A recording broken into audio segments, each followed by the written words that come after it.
Hello guys, welcome to my new video in aquarium fish world. আজকে তোমাদের আমি দেখাতে চলেছি যে আমার কিছুদিন আগে আমার যে ফিল্টারের পাওয়ার হেডটা ছিল সেটা খারাপ হয়ে গেছে এবং আমি একটা নতুন পাওয়ার হেড নিয়ে এসেছি। ওটা কীভাবে আমি ইনস্টল করি সেটাই তোমাদের আজ দেখাবো। আর আমি দুটো করিডোরাস ক্যাটফিশও নিয়ে এসেছি, একটা ব্রোঞ্জ ক্যাটফিশ এবং একটা নর্মাল অ্যালবাইনো ক্যাটফিশ। সুতরাং এই ভিডিওর মাধ্যমে তোমাদের দেখাতে চলেছি। তোমরা কিন্তু এই ভিডিওটার সঙ্গে থেকো এবং পুরো ভিডিওটা দেখো। সুতরাং আজকে এই ভিডিও চলো শুরু করা যাক। দেখো বন্ধুরা, এই যে আমার 3 ফুটের ট্যাঙ্ক, তোমরা তো আগের ভিডিওতে দেখেইছিলে। সুতরাং আমি ট্যাঙ্কটার একটু লাইটটা ধরিয়ে নিই।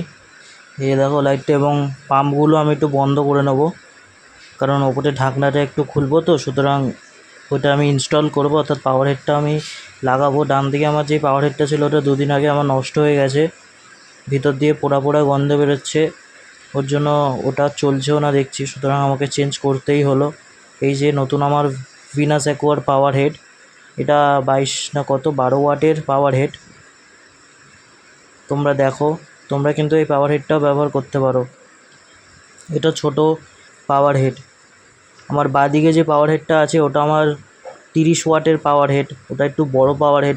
ওটার জন্য আমার ওই পাওয়ার হেডের মুখটা বন্ধ করা, কারণ ওটার ফ্লোটা অনেকই বেশি, শুধুই ওর মধ্যে দিয়ে জল পাস হয়। কিন্তু এই পাওয়ার হেডটা, অর্থাৎ এই সাইজেরই পাওয়ার হেড আমার ওই ডান দিকের কোনায় ছিল।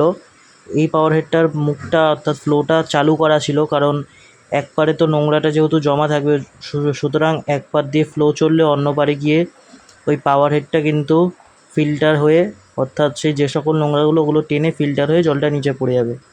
আমি একটু এটা সেট করে নিই। এর সাথে কিন্তু পাইপ, অর্থাৎ একটা জলের পাইপ আসে এবং একটা নর্মাল পাইপ আছে, যেটা আমি ব্যবহার করি না, জলের পাইপটাই ব্যবহার করি। আর এটার মধ্যে তো সব সাকশান দেওয়াই থাকে, তোমরা দেখতে থাকো। দাঁড়াও, আমি একটু ওপরের সেটা খুলবো। এই যে এইটা দিয়ে কিন্তু তোমরা জল আটকাতে পারো, এটা দেওয়াই থাকে। এটা কিন্তু নিচে লাগানো যায় না, সামনে এবং সাইডে। সামনেরটা হচ্ছে ফ্লো করার, কন্ট্রোল করার জন্য, আর সাইডে হচ্ছে জল উপরে তোলার জন্য। এটা দিয়েও ফ্লো হয়, কোনো ব্যাপার না। আপনারা যেটাই পছন্দ করবে সেটাই ব্যবহার করতে পারবেন। এটা হচ্ছে নিচে লাগায়, যাতে করে কোনো মাছ এটার ভিতর ঢুকে যেতে না পারে। এই দেখো, আমার বাঁ দিকের এটাই লাগানো নেই, কারণ ওটায় খুব একটা লাগে না। ওটা যেহেতু খুব নিচে করা মাছ, ওটার নিচেও যায় না। আর ওখানে আমি খাবারও দিই না। এটার তারের মধ্যে থাকা সেই যেটা দিয়ে তার লাগানো থাকে, ওটা দিয়ে একটু খুলে নিই, তারপর আপনাদের দেখাচ্ছি। আপনারা দেখতে থাকুন ভিডিওটা।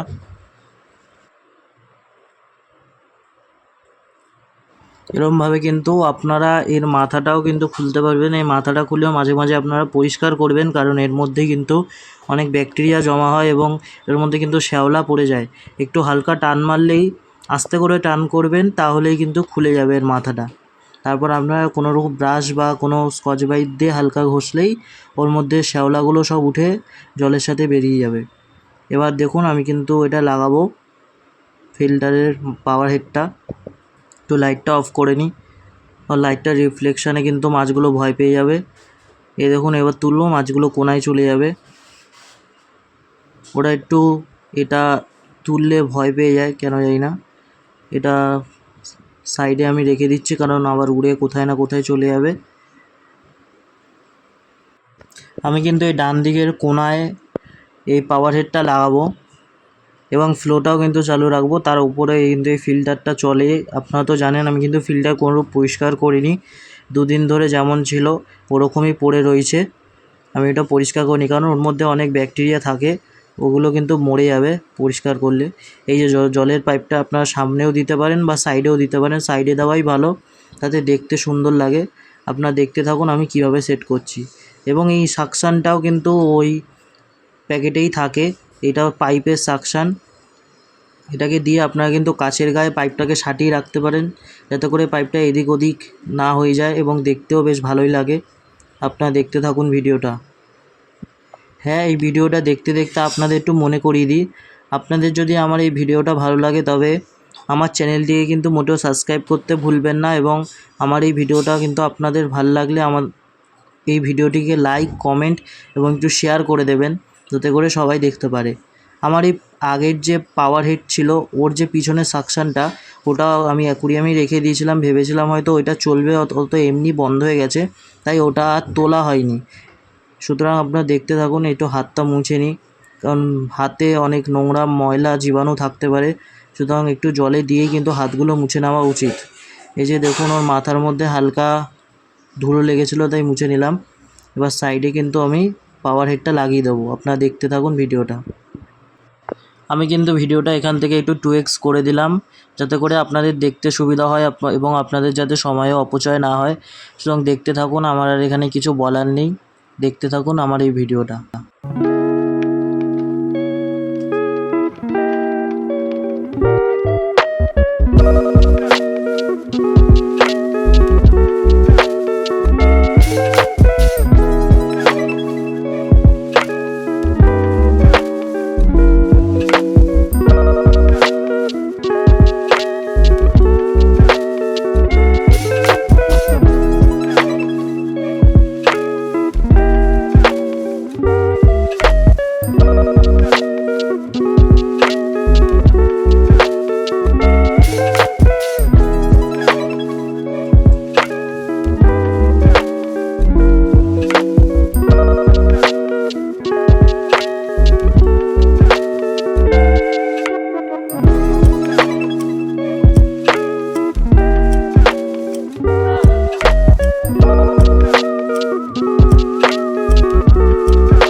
হ্যাঁ, এবার দেখুন আমি কিন্তু পাওয়ার হেডটা লাগিয়ে নিয়েছি এবং এর মধ্যে দিয়ে ওপরে কিন্তু ফিল্টারে জলটা যাচ্ছে।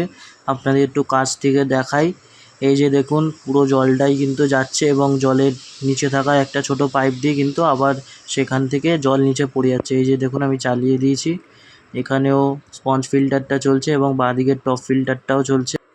এই যে আপনাদের প্রথমে আমি বলেছিলাম ইন্ট্রোতে, আমি দুটো করিডোরাস ক্যাটফিশ নিয়ে এসেছি, যেহেতু আমার এখানে মাত্র দুটো করিডোরাস ক্যাটফিশই রয়েছে। এই যে একটা ব্রোঞ্জ ক্যাটফিশ আর একটা নর্মাল অ্যালবাইনো করিডোরাস ক্যাটফিশ। আমি দুটোই ব্রোঞ্জ ক্যাটফিশ নিতে চেয়েছিলাম, কিন্তু দোকানে একটাই ছিল, এটা খুব রেয়ার ভ্যারাইটি আপনাদের আমি প্রথমেই বলেছিলাম।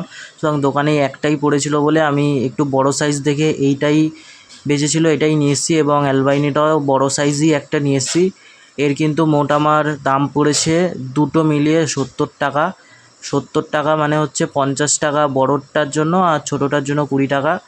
আর যেহেতু অ্যাকুরিয়ামে এত গরম পড়েছে, সুতরাং অ্যাকুরিয়ামের জল একটু কিন্তু উবে গেছে, সুতরাং আমি কিন্তু হাফ লিটার অর্থাৎ 1 লিটারের মতো আমি জল কিন্তু ঢেলে দিচ্ছি, টপ আপ করে দিচ্ছি যাতে করে জলটার পরিমাণ বেড়েই থাকে। আমার কিন্তু অ্যাকুরিয়ামটা 110 লিটারের ট্যাঙ্ক, সুতরাং একটু জল যেহেতু কমে গেছে, আপনারা ডান দিকের কোনায় দেখতেই পাবেন। আমার কিন্তু অ্যাকুরিয়ামটা বাঁকা নয়, যেহেতু এই স্টিকারটা একটু বেঁকা লাগানো হয়েছে বলে ছোট বড় হয়ে গেছে, এবং আমি একটু জল দিয়ে ওপরে একটু টপ আপ করে দিচ্ছি যাতে করে এটা দেখা না যায়। আপনারা কিন্তু দেখতে থাকুন, ভিডিওটা কিন্তু আজকে অনেকটাই বড় হয়ে গেছে, আপনারা কিন্তু শেষ পর্যন্ত দেখুন আমি কিভাবে জল ঢালছি। এই যে এরকমভাবে অল্প হালকা হালকা করেই কিন্তু জল ঢালবেন আপনারাও অ্যাকুরিয়ামে, ডাইরেক্ট কিন্তু জল ঢালবেন না, তাতে কিন্তু আপনাদের অ্যাকুরিয়ামের গ্লাস ব্রেক হয়ে যাবার চান্সও থাকে। আপনারা কিন্তু এইভাবে আস্তে আস্তে জল ঢালবেন এবং পরিমাণ মতো যতটা লাগবে ততটাই কিন্তু জল ঢালবেন। আমিও তাই ঢেলে নিলাম। আমি কিন্তু মাছগুলোকে অ্যাক্লিমেট করতে দিয়েছি, কারণ বাইরের টেম্পারেচার তো এক নয়, সুতরাং অ্যাক্লিমেট হওয়ার 10-15 মিনিট হয়ে গেছে। যেহেতু আপনার সাথে কথা বলছিলাম তার আগেও মাছগুলো অ্যাক্লিমেটই করা ছিল, সুতরাং আমি কিন্তু এই কিছুক্ষণের মধ্যেই মাছগুলোকে প্যাকেট থেকে খুলে, দোকানের জলটা আমি ব্যবহার করব না, এমনি জাস্ট খুলে মাছগুলোকে হাত দিয়ে তুলে অ্যাকুরিয়ামে ছেড়ে দেবো। আপনারা দেখতে থাকুন।